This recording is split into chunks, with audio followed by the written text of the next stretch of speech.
and we found a fantastic place tucked away. You probably didn't know this existed. It is the Denver Firefighters Museum. It's in downtown Denver on Tremont Street. All kinds of great artifacts from the history of firefighters here in Denver and across the country. We're going to take you around this great place and show you some cool things on this edition of Keeping It Real TV. But as always, we're all about you, the cool things that you're doing on campus and off campus. And we're going to highlight a lot of those things on this edition of Keeping It Real TV. Let's check out our first student feature of the week. I'm very interested in communications at this point. I am a very big people person, and that just really fascinates me. I'm going to major in economics. I already know that. I would be minoring in chemistry also, so I can jump right into pharmaceuticals with the chemistry background. I can jump right into renewable energy, which is something I'm really interested in.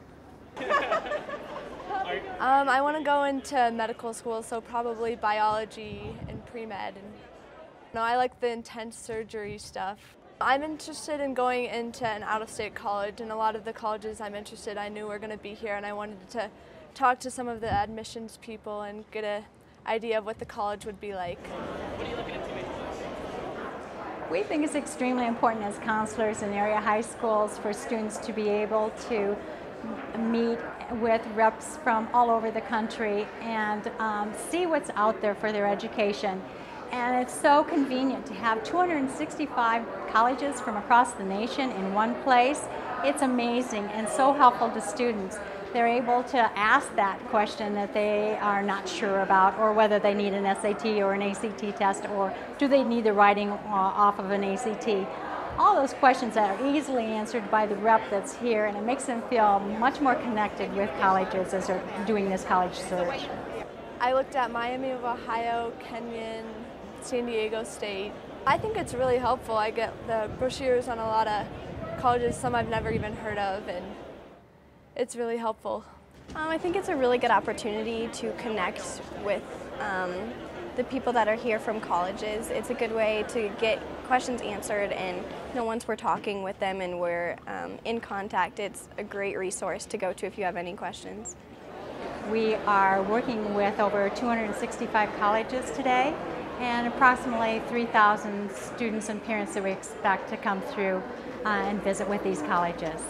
You need to show them you are smart.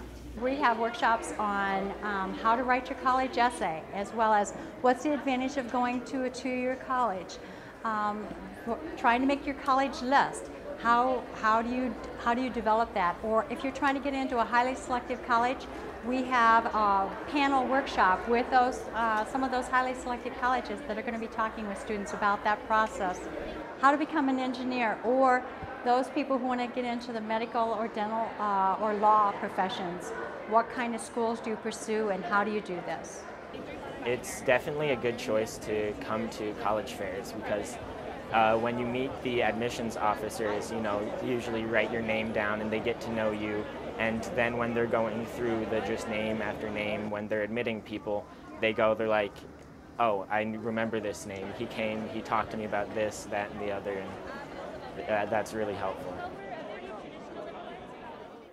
Here at the Denver Firefighters Museum, they have, of course, the legendary firefighters pole, where they slide down when they get the call, when they get the alarm. Now, it's cut off from the top, the second floor, so I've got the kiddie level. I'm just gonna hop on and slide down.